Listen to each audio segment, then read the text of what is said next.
Hi, welcome to multilinguals.com. Today we will discuss the Pretérito Perfecto Compuesto. What is this tense? So that you have an idea, the equivalent for this tense is the present perfect in English.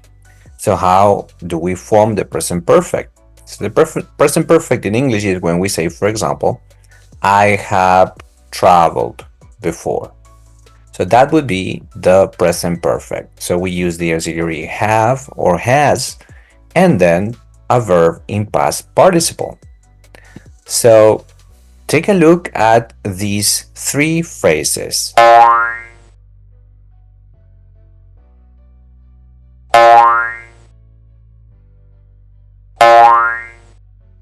What's the difference between these phrases? Estuve mal, estoy mal, he estado mal. Do you know what they mean? Can you translate these ones into English? How would you end the phrase if you had to add a word like hoy, ayer, últimamente? Which one would you use for each? Maybe the easiest one is estoy mal, because you know that is the present, so you can say estoy mal ahora. I feel bad now. Then you can also guess estuve mal, that's the past. So you can say I was feeling bad yesterday, estuve mal ayer. And then the last one is he estado mal, últimamente. So últimamente means lately. So what you mean here is I've been feeling bad lately. So that one would be the pretérito perfecto compuesto. So here is an example. Somebody asks you, ¿qué comemos? What can we eat? And you answer, he preparado algo rico. I've prepared something yummy. As you see here, it's very similar to the structure of the tense in English. So what's the auxiliary for this tense in Spanish? We're going to go with the verb haber. Haber. And we're going to use this auxiliary verb always in the present in this tense. You might be tempted to use the verb tener, because in English we say, for example, I have been here, right? So we use the auxiliary have. However, in Spanish we are not going to use the verb tener. We do not use tener for these tenses. Makes no sense because for us, tener means possession. So you cannot use this auxiliary. You're gonna go with the verb haber. So here's the chart with the conjugation for each person with the verb haber in the present form. He, has, ha, hemos, han. Remember that the H is silent. So we would say, yo he, tú has, él ha, nosotros hemos, ustedes han, ellos han. So, what is the structure for this tense? Say you have this phrase, he has kicked the ball. What are the parts of this phrase? We start with the subject. Then we add the auxiliary verb. Then we will add the main verb, but in the past participle form, and then the rest of the phrase. This structure is very similar to the English one. You just need to remember that we do not use the verb tener as an auxiliary here. How do we form the past participle form of the verbs? Remember that there are 3 conjugations in Spanish. Most of the verbs end in AR. Some end in ER. Only a few verbs end in IR. The ending for AR verbs is ADO. In the case of ER and IR verbs, the ending is IDO. So for example, the verb patear, becomes pateado. The verb cantar becomes cantado. The verb comer becomes comido. And traer becomes traído.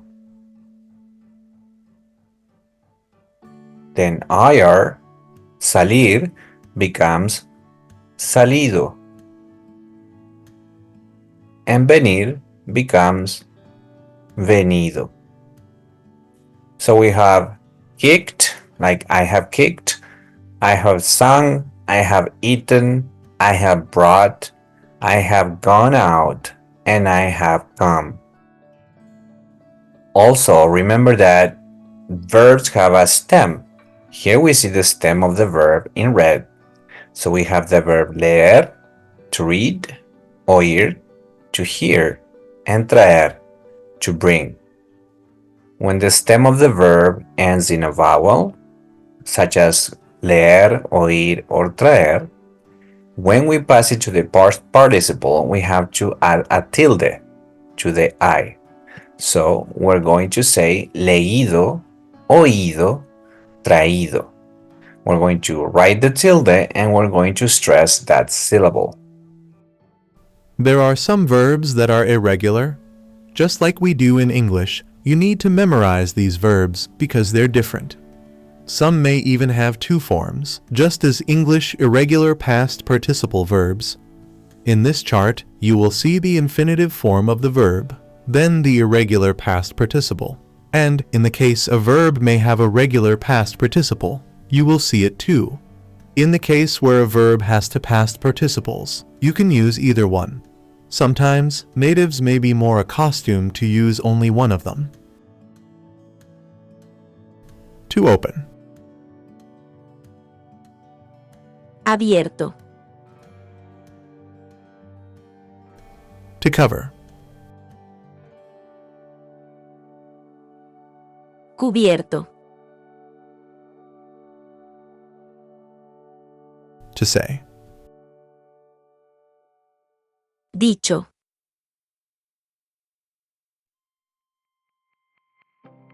To write.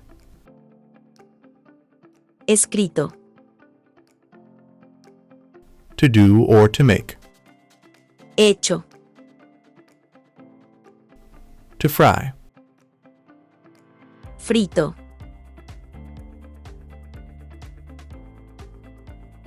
Freído. To print. Impreso. Imprimido. To die. Muerto.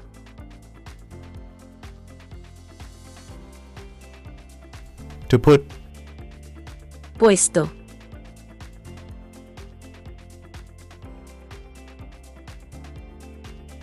To provide. Provisto. Proveído. To break. Roto. To satisfy.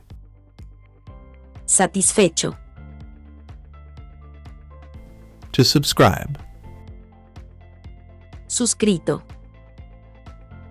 Suscripto. To see. Visto.